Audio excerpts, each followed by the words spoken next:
After these very interesting case studies from Denmark, I thought of talking tonight with you too about not Denmark, but about Budapest.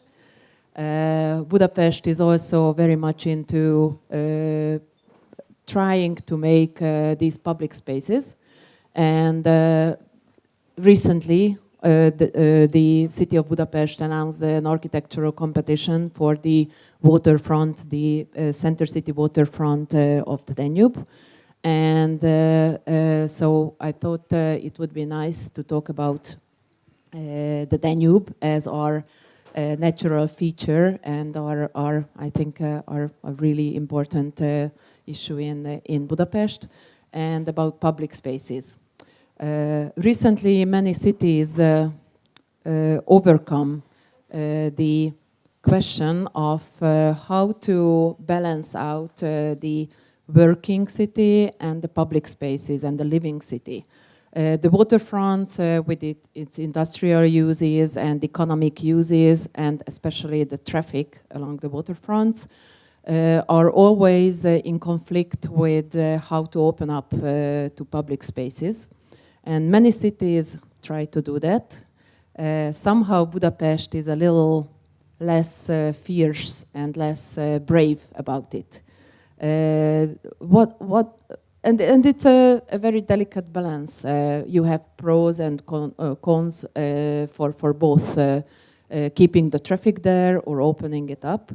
I would like to ask your opinion. What you think the city gains by losing some economic aspects, or how this balance would go on?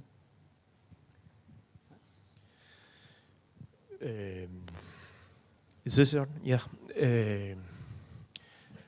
To make the answer very short, I'm not sure you are losing any money on it.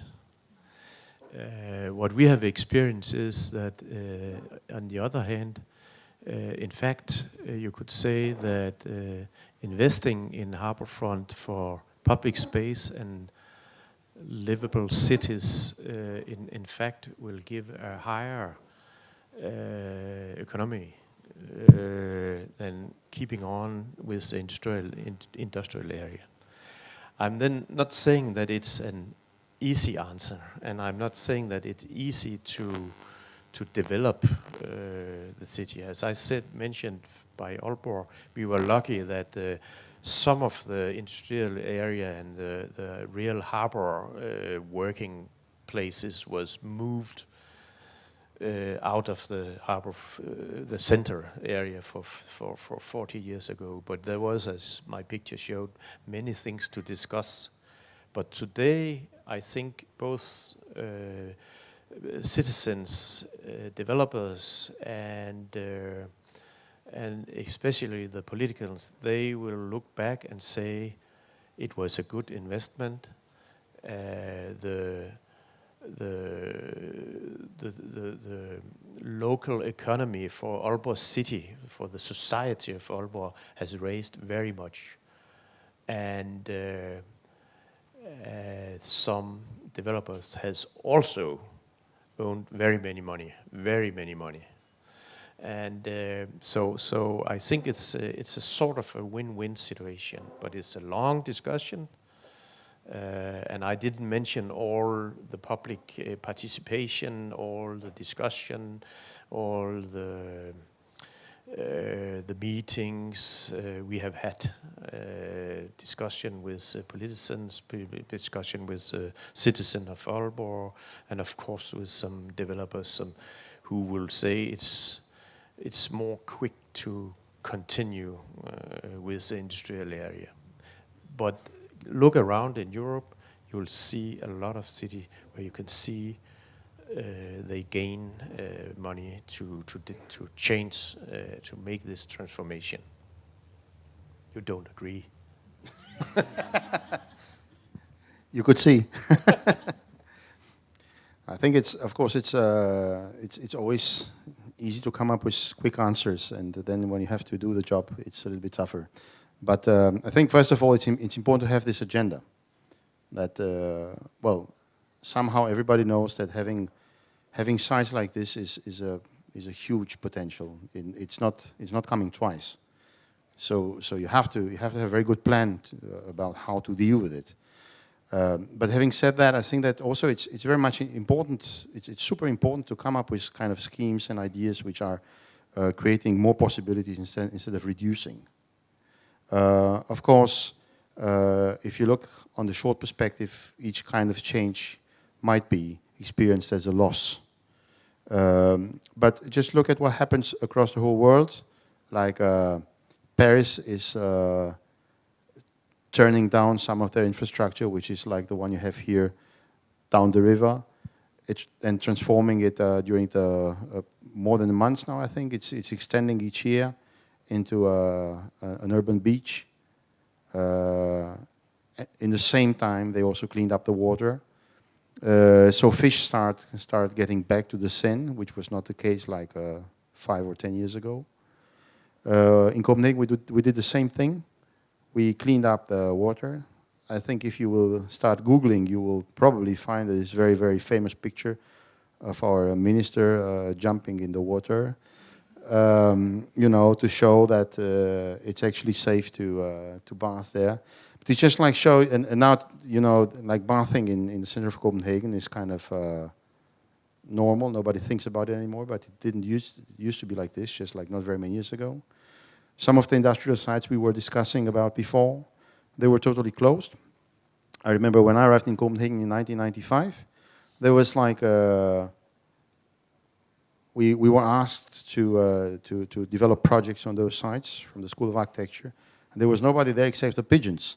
We couldn't even. It was totally fenced, so we couldn't even take pictures. And today you're bathing there, so it's like 20 years later. It's not such a huge time lapse. But of course, what is important is all this kind of bigger perspective, like having the bigger perspective and the bigger scheme of things always in mind in terms of the decision making and understanding that, of course, the things which are being started up and developed are going to be treasured by the society for very many years to come. Does it answer a little bit? Yeah, sure. I think it's all coming. Well, it's not a solution yet for Budapest, but it's a nice way to go. And you both, in your presentations, emphasized the idea of the process of creating. And I believe in Hungary, I had many problems with an object-oriented planning, not a process-oriented planning. And in this audience, we have many people from NGOs, so from the bottom-up processes. And also you emphasized much about creating public-private partnerships, since the money is at the private side. It's not at the public side. So can you give us some ideas, some suggestions, or some more examples on how to involve the private sector, how to make good win-win situations, and as well as how to help bottom-up processes lead to more successful projects like public space projects?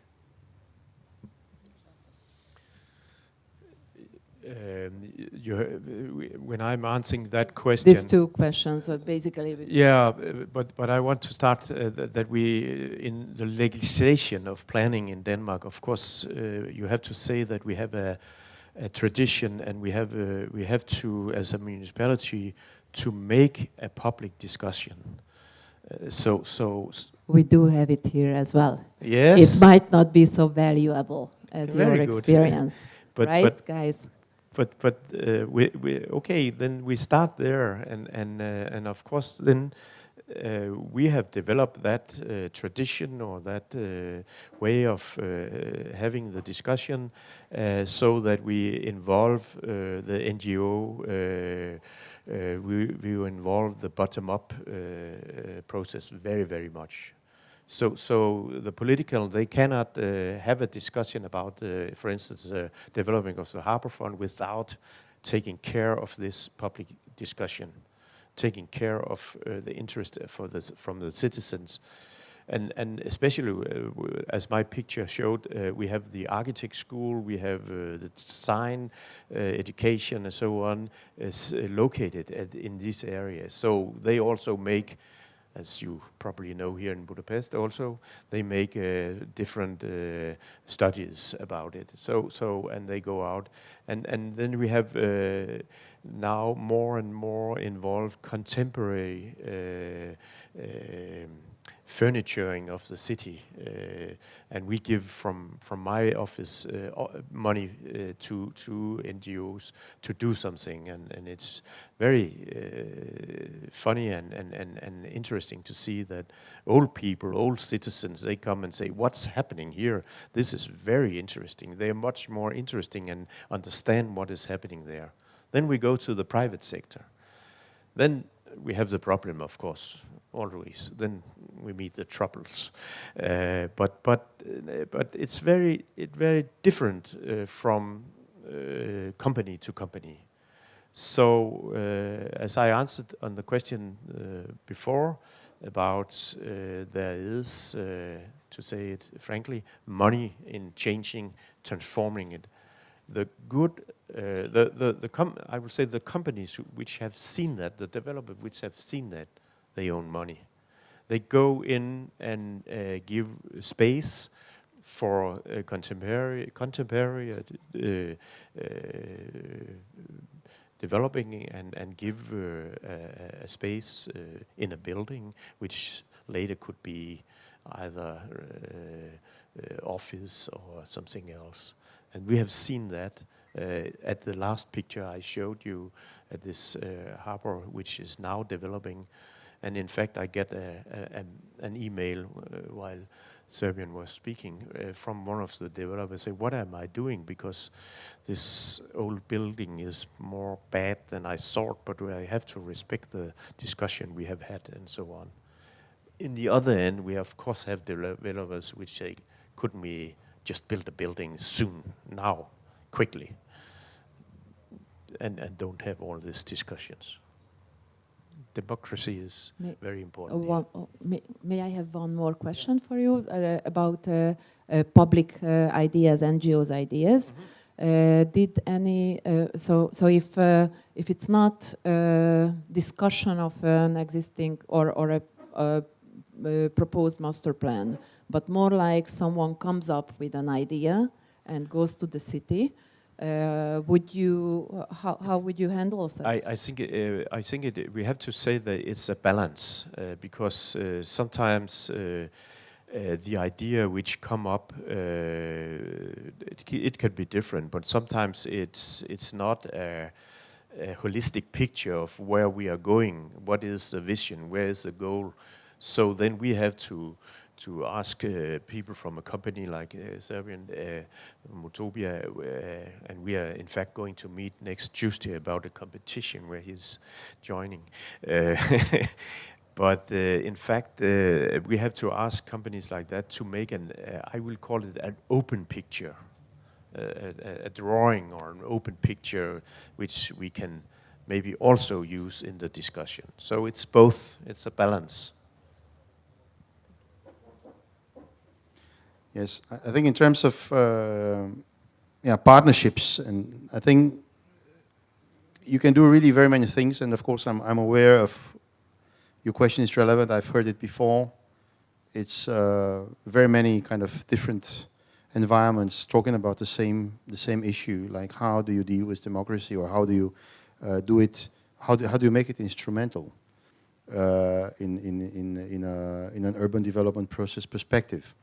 So of course, I think that the first important aspect is to say that it's two different dynamics, one which comes from up and the other one which comes from down. And they are kind of both important, because the one coming from up has first and foremost the responsibility to acknowledge that it cannot by itself fill all the content in, and it shouldn't do that. It shouldn't even try to do that. So it should try to make a framework. But this framework should accommodate change coming from down, from below. So this is kind of a dynamic where it's like the public private, it's also kind of it shows that there is this kind of a dependency. Things are interconnected. So all this kind of idea that there's only one actor who's in possession of the truth with the big T, this is, I don't personally believe it's a very healthy kind of line of thought. So you know, you might put some risk there, asking some questions and risking to get some answers which you don't like. But on the other hand, I think it's super important to ask those questions in order to, because this is what's going to keep you on the track and make you stay focused. And of course, also as Peder just said before, kind of helping you understand the range of possibilities and defining kind of a plan of action, which is realistic but also strong.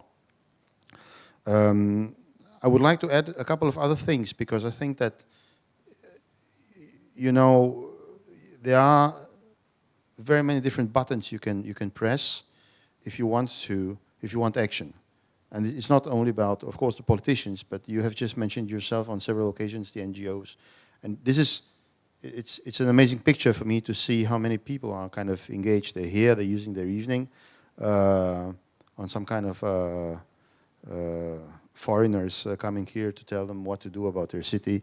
I think it's amazing, you know, but this is what I'm talking about when I'm talking about this kind of social energy. It's here, it's just a matter of using it. So, you know, temporary activities, starting up things, it does not necessarily have to be so well planned. So I guess there's a big strength at this level of self-organized kind of level of activities, where we don't need to interfere, but we can of course kind of look at the dynamics and try to see whether we can play along. That's an important issue. And of course there's this other issue also about the fact that well, when you want to do change, of course you have to make it happen. But it's a very big game. Also because the cities, as opposed to paintings, it's not something you can just like pack away when you don't like it anymore. It's going to stay with you for a while, and it's big. So you know, getting back to this point about well, what do we do? What kind of decisions do we take?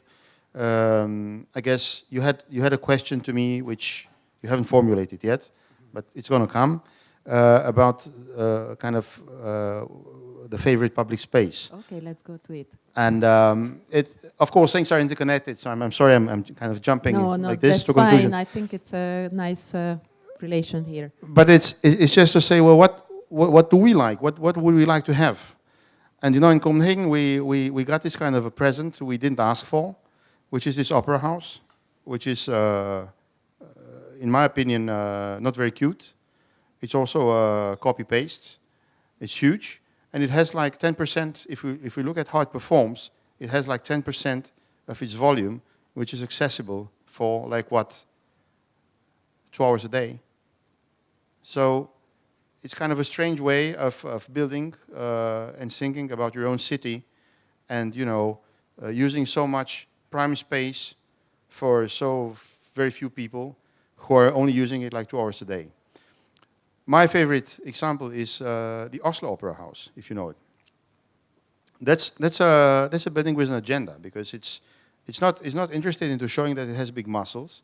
Instead it's interested into kind of providing a landscape which is accessible to everybody. So if you're out there, you can just like go on the roof and have your own picnic things brought from back home. You don't have to pay anything. You don't have to pay a dime.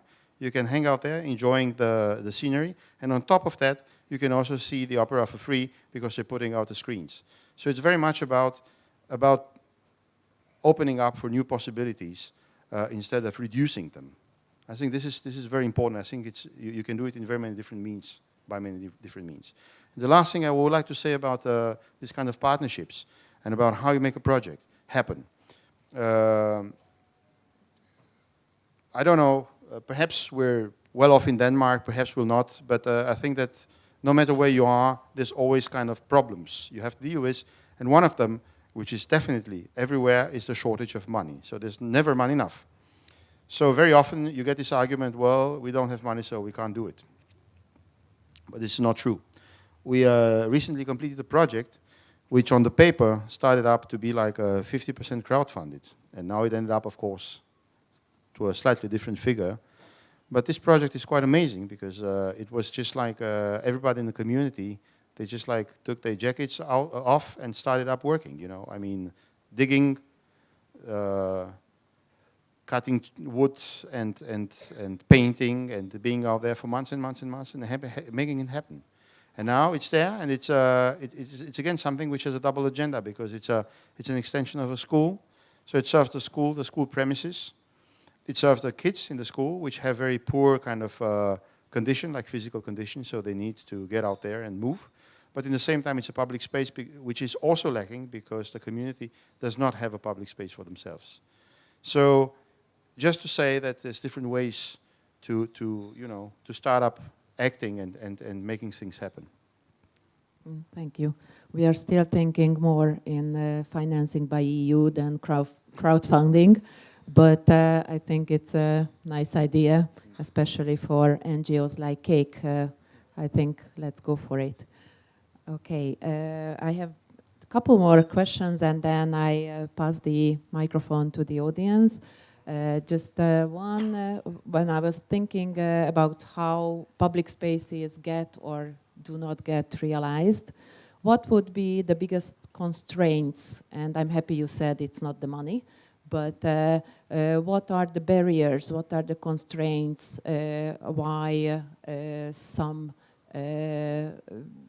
publicly available, publicly accessible places might not get realized? Just some examples, what would be the biggest problems or biggest constraints? Well, again, a quick answer. Money. No. In fact, I agree. I don't think it's money. I think it's the traffic engineers. How many of those do we have here? Guys, No, because you should be more flexible. As an architect, you have to be a little all around in the discussion. Now we have talked about the public and the participation and the NGO, and you have to take care of this discussion, this democratic discussion. But you also have to be a specialist in several of what you didn't learn on the architect school or something like that. Of course, you learned a little bit about it. But you have to take this discussion about, and especially here I can see in Budapest, you have to take a serious discussion with the transport sector. And I think if you talk about public spaces near the water, near the harbor front,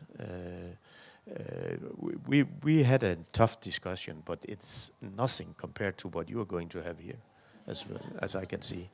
So better start yesterday than tomorrow, because you'll never get a nice solution if you don't take this discussion. And I don't say that there cannot be any cars, that there cannot be any traffic along the river.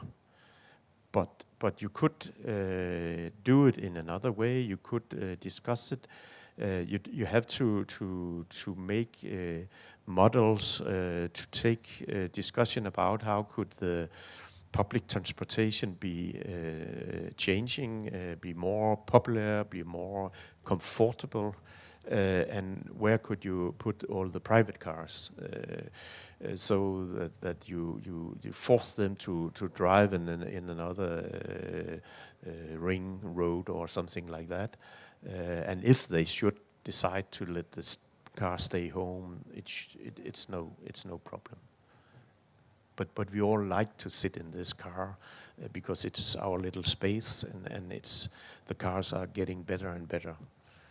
And of course, in the future, in 2050, as you talk about, then in these scenarios, in all four scenarios, I think we had electrical cars, no pollution. But that gives another problem, that we'd still have even more cars, because then we have solved the pollution. So we have to take this discussion and say, cars driving around where we make the public space. I think that's the answer to your question. It's the biggest problem, and I'm very surprised that you here in Budapest, you don't only have one road on every side of the river. You have two roads on every side of the river. It must be possible to throw away one of them.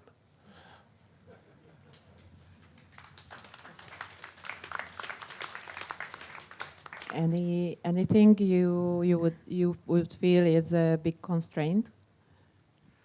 Well, of course, the constraints are imperative. They're always related to the site locations, first of all, because the prime locations are the ones where the interests, like the economical interests, are highest. And of course, this is also where it's extra important to kind of have kind of a two plans, or have a very, very well thought plan in terms of how you deal with it, so that you manage to get the financial aspect, but at the same time you manage to get this kind of plus value. Because if you don't have it from the beginning, it's not going to happen. And of course, there's several examples where this happened because it was an agenda from the beginning. So it's, again, I think it's very important, like before you go to war, that you kind of have a very clear picture about what kind of war you're going to go to. And it's tough because it's of course also a matter of negotiations, and you have to have good arguments. So for this reason, you have to come up with schemes which are pleasing more than one person or one stakeholder at a time. So apparently here we're still kind of in a very kind of simple discussion in terms like the investor against the municipality, but I guess when you start up projects of this size, the group of stakeholders is much bigger, so it becomes much more complex. But I don't think this is something which is kind of undonable. I think it's just a matter of saying, well, we want to get there because we have this as an agenda, because we need to do something about our cities to make them livable. And this is what happens in Copenhagen. We're now having the bike projects. I've shown this evening show that we are actually obliged to move to the next level, because in Copenhagen it's very much like what Peder says. Well, we solved something, but then we got a second problem. We're getting in Copenhagen, we're getting like 1,000 persons coming in per month, and if you ask the municipality of Copenhagen, this will be a tendency which will keep happening until 2025, unchanged. So this means that you have a big issue in terms of what you do with the bikes and what you do with the cars also. So how are they interrelated, instead of only thinking about cars without thinking of the bikes, or vice versa. So it's again about thinking about how the different things can interconnect and how you can provide this kind of several modal interfaces in order to achieve a bigger flexibility. This is why we believe today that we have a problem, because we can't see the flexibility, but it's there. We just have to find it. We have to make it happen. And I think that, of course, Peder knows it very well because he's dealing with this every day at his job. But I really think it's very important to have arguments, and arguments about livability are very strong. You can put up things about health. You can come with numbers, and you can build up your arguments. But I also believe that there's nothing which is super important, is to put forward visions, because what I believe is that today we have reached a new point of kind of self-understanding of human beings, where we're not only kind of moved by seeing figures which are positive. We need something more. And there's something more. You can call it experience. You can call it something kind of a quality, kind of a plus value, I would call it. This is very important that we have it, and we all agree that that's what we are aiming for. And for this reason, I think it's important, besides putting forward arguments which are, of course, very solid, it's also very important to have arguments which are seductive.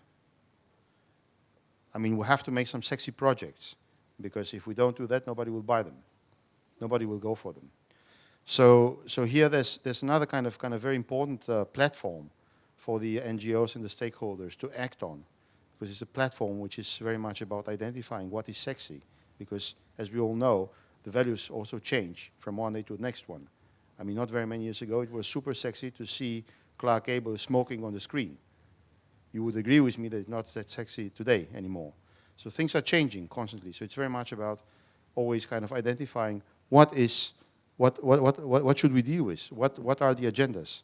And this is something which nobody can come up with. Peder can't come with it alone, I can't. So we're all depending on this kind of interaction, and it has to start up from the very, very early project phases. And if you want an extra good argument, I can give you one tonight. It's the fact that 75% of a project cost is set in the initial phases where the architects are not participating. So we'd better get busy, because this is where we have to focus. Okay, thank you. Okay. And as I indicated in my email to you, I would like to ask which is your favorite waterfront public space project. And you already said one project, but you mentioned another other one as well. Yeah, I was thinking about Barcelona, and I guess very many of you have been there. But I was very lucky, because I came there extremely frequently in a period where they were kind of making some of these large projects. And I'm using this example for several reasons. One of them is the fact that I believe that they managed to develop the city without privatizing it. But it's still kind of lots of stakeholders, lots of things going on. You have like affordable housing, and then you have also kind of different kinds of public spaces going on, but you also have like expensive marinas, you also have hotels, lots of things. But in some strange way, they managed to orchestrate this without kind of, losing it. And what is also interesting is that it's kind of building further on what the city already has. So it's kind of developing further the city, and the best, it takes like the best aspects of the city and makes the most out of it. It deals with the traffic, it deals with the public spaces, it deals with kind of connecting the city to the harbor area. It deals also, or it dealt around 2004, to starting up, taking in former industrial sites and reconnecting them to the city and to the network of public spaces. So they did all this, and they did it over a number of years without losing focus. So this is quite important. It's a good example also for politicians who only think like 4 years at a time. It's possible it's achievable, and more importantly, what we can see when we go there that it's working. So it's appealing. It has an appeal to it. So I think for all these reasons, I would say Barcelona is a great spot. And Peder, your favorite? Yes, there's a lot of cities, but I will mention Bordeaux in France. And I will mention it because it's similar to Budapest and have had the same problems with a lot of traffic along the river which come out in from the Atlantic Ocean. And they have had all these industrial area, and now they have changed it very much. A lot of public spaces, a lot of restaurants and cafes and so on along the river, and they have thrown the traffic, not thrown it out of the harbor area, but took it back in the back of the river sides.